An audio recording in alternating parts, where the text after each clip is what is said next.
زکوٰۃ نماز کے بعد یہ دوسری اہم ترین عبادت ہے۔ اپنے معبودوں کے لیے پرستش کے جو آداب انسان نے بالعموم اختیار کیے ہیں، ان میں سے ایک یہ بھی ہے کہ اپنے مال، مواشی اور پیداوار میں سے ایک حصہ ان کے حضور میں نذر کے طور پر پیش کیا جائے۔ اسے صدقہ، نیاز، نذرانے اور بھینٹ سے تعبیر کیا جاتا ہے۔ انبیاء علیہ السلام کے دین میں زکوٰۃ کی حیثیت اصلاً یہی ہے، اور اسی بنا پر اسے عبادت قرار دیا جاتا ہے۔ چنانچہ قرآن نے کئی جگہ اس کے لیے لفظ صدقہ استعمال کیا ہے اور وضاحت فرمائی ہے کہ اسے دل کی خستگی اور فروتنی کے ساتھ ادا کیا جائے۔ اس کے بارے میں عام روایت یہ رہی ہے کہ نظر گزارنے کے بعد اسے معبد سے اٹھا کر اس کے خدام کو دیا جاتا تھا کہ وہ اس سے عبادت کے لیے آنے والوں کی خدمت کریں۔ اب یہ طریقہ باقی نہیں رہا۔ اس کی جگہ مسلمانوں کو ہدایت کی گئی ہے کہ نظم اجتماعی کی ضرورتوں کے لیے یہ مال ارباب حل وقت کے لیے سپرد کر دیا جائے۔ تاہم اس کی حقیقت میں اس سے کوئی تبدیلی نہیں ہوئی۔ یہ خدا ہی کے لیے خاص ہے۔ اس کے بندے جب اسے ادا کرتے ہیں تو اس کی پذیرائی کا فیصلہ بھی اسی بارگاہ سے ہوتا ہے۔ زکوٰۃ کی تاریخ اس کی تاریخ وہی ہے جو نماز کی ہے۔ قرآن سے معلوم ہوتا ہے کہ نماز کی طرح اس کا حکم بھی انبیاء علیہ السلام کی شریعت میں ہمیشہ موجود رہا ہے۔ اللہ تعالیٰ نے جب مسلمانوں کو اس کے ادا کرنے کی ہدایت کی تو یہ اس کے لیے کوئی اجنبی چیز نہ تھی۔ دین ابراہیمی کی تمام پیرو اس کے احکام سے پوری طرح واقف تھے، چنانچہ یہ پہلے سے موجود ایک سنت تھی جسے نبی صلی اللہ علیہ وسلم نے خدا کے حکم سے اور ضروری اصلاحات کے بعد مسلمانوں میں جاری فرمایا ہے۔ زکوٰۃ کا مقصد اس کا مقصد اگر غور کیجئے تو اس کے نام ہی سے متعین ہو جاتا ہے۔ اس لفظ کی اصل نمو اور طہارت ہے، لہذا اس سے مراد وہ مال ہے جو پاکیزگی اور طہارت حاصل کرنے کے لیے دیا جائے۔ اس سے واضح ہے کہ زکوٰۃ کا مقصد وہی ہے جو پورے دین کا ہے۔ یہ نفس کو ان کی آلائشوں سے پاک کرتی ہے جو مال کی محبت سے اس پر آ سکتی ہیں، مال میں برکت پیدا کرتی ہے اور نفس انسانی کے لیے اس کی پاکیزگی کو بڑھانے کا باعث بنتی ہے۔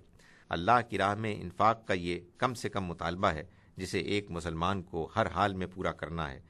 اس لیے اس سے وہ سب کچھ تو حاصل نہیں ہوتا جو اس سے آگے انفاق کے عام مطالبات کو پورا کرنے سے حاصل ہوتا ہے، تاہم انسان کا دل اس سے بھی اپنے پروردگار سے لگ جاتا اور اللہ تعالیٰ سے وہ غفلت بڑی حد تک دور ہو جاتی ہے جو دنیا اور اسباب دنیا کے ساتھ تعلق کے خاطر کی وجہ سے اس پر طاری ہوتی ہے۔ زکوٰۃ کا قانون زکوٰۃ کا قانون درج ذیل ہے۔ پیداوار، تجارت اور کاروبار کے ذرائع، ذاتی استعمال کی چیزوں اور حد نصاب سے کم سرمائے کے سوا کوئی چیز بھی زکوٰۃ سے مستثنیٰ نہیں ہے۔ یہ ہر مال، ہر قسم کے مواشی اور ہر نوعیت کی پیداوار پر عائد ہوگی اور ہر سال ریاست کے ہر مسلمان شہری سے لازماً وصول کی جائے گی۔ اس کی شرح یہ ہے: مال میں 2.5% سالانہ، پیداوار میں اگر وہ اصلاً محنت یا اصلاً سرمائے سے وجود میں آئے تو ہر پیداوار کے موقع پر اس کا 10%، اور اگر محنت اور سرمائے دونوں کے تعامل سے وجود میں آئے تو 5%، اور دونوں کے بغیر محض عطیہ خداوندی کے طور پر حاصل ہو جائے تو 20%۔ مواشی میں اونٹ 5 سے 24 تک ہر 5 اونٹوں پر ایک بکری، 25 سے 35 تک ایک یک سالہ اونٹنی اور اگر وہ میسر نہ ہو تو 2 سالہ اونٹ، 36 سے 45 تک ایک 2 سالہ اونٹنی، 46 سے 60 تک ایک 6 سالہ اونٹنی، 61 سے 75 تک ایک 4 سالہ اونٹنی، 76 سے 90 تک دو سالہ اونٹنیاں، 91 سے 120 تک 2 6 سالہ اونٹنیاں، 120 سے زائد کے لیے ہر 40 پر ایک 2 سالہ اور ہر 50 پر ایک 6 سالہ اونٹنی۔ گائیں ہر 30 پر ایک یک سالہ اور ہر 40 پر ایک 2 سالہ بچھڑا۔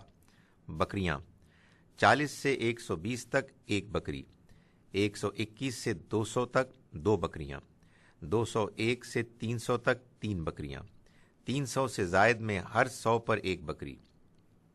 زکوٰۃ کے جو مصارف قرآن میں بیان ہوئے ہیں ان کی تفصیل یہ ہے: فقراء و مساکین کے لیے، ریاست کے تمام ملازمین کی خدمات کے معاوضے میں، اسلام اور مسلمانوں کے مفاد میں تمام سیاسی اخراجات کے لیے، ہر قسم کی غلامی سے نجات کے لیے، نقصان، تاوان یا قرض کے بوجھ تلے دبے ہوئے لوگوں کی مدد کے لیے، دین کی خدمت اور لوگوں کی بہبود کے کاموں میں، مسافروں کی مدد اور ان کے لیے سڑکوں، پلوں، سراؤں وغیرہ کی تعمیر کے لیے، زکوٰۃ کی ایک قسم صدقہ فطر بھی ہے۔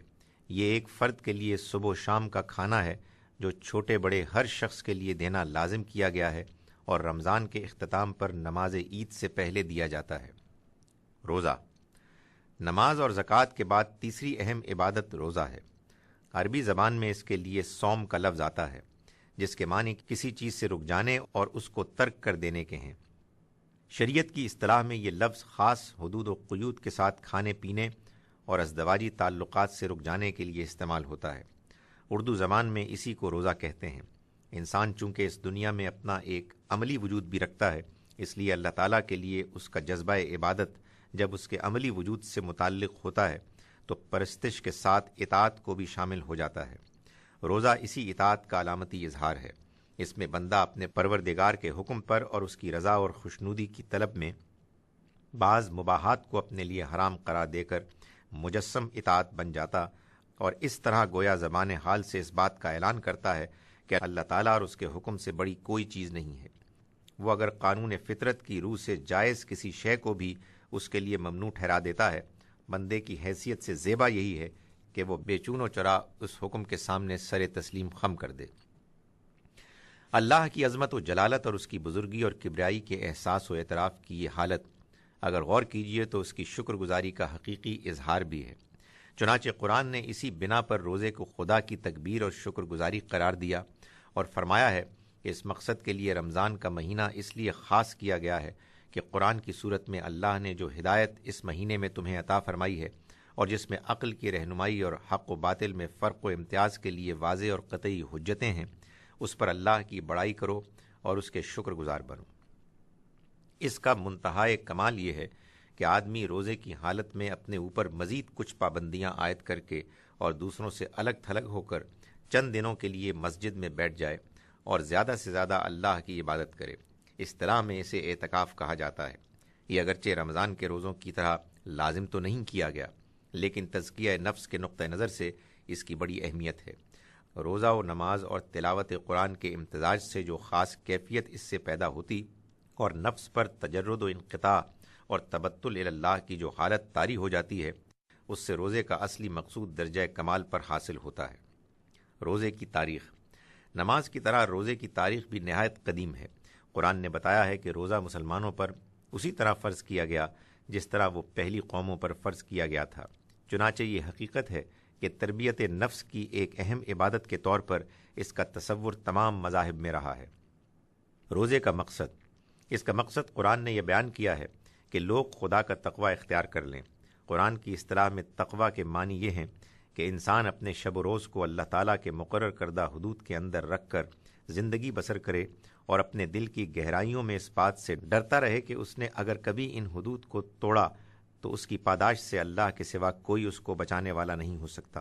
روزے کا قانون، اس کا قانون درج ذیل ہے۔ روزے کی نیت سے اور محض اللہ کی خوشنودی کے لیے کھانے پینے اور بیویوں کے ساتھ تعلق سے اجتناب ہی روزہ ہے۔ یہ پابندی فجر سے لے کر رات کے شروع ہونے تک ہے، لہٰذا روزے کی راتوں میں کھانا پینا اور بیویوں کے پاس جانا بالکل جائز ہے۔ روزوں کے لیے رمضان کا مہینہ خاص کیا گیا ہے، اس لیے جو شخص اس مہینے میں موجود ہو اس پر فرض ہے کہ اس پورے مہینے کے روزے رکھے۔ بیماری یا سفر کی وجہ سے یا کسی اور مجبوری کے باعث آدمی اگر رمضان کے روزے پورے نہ کر سکے تو لازم ہے کہ دوسرے دنوں میں رکھ کر اس کی تلافی کرے اور یہ تعداد پوری کر دے۔ حیض و نفاس کی حالت میں روزہ رکھنا ممنوع ہے، تاہم اس طرح چھوڑے ہوئے روزے بھی بعد میں لازماً پورے کیے جائیں گے۔ روزے کا منتہائے کمال اعتکاف ہے۔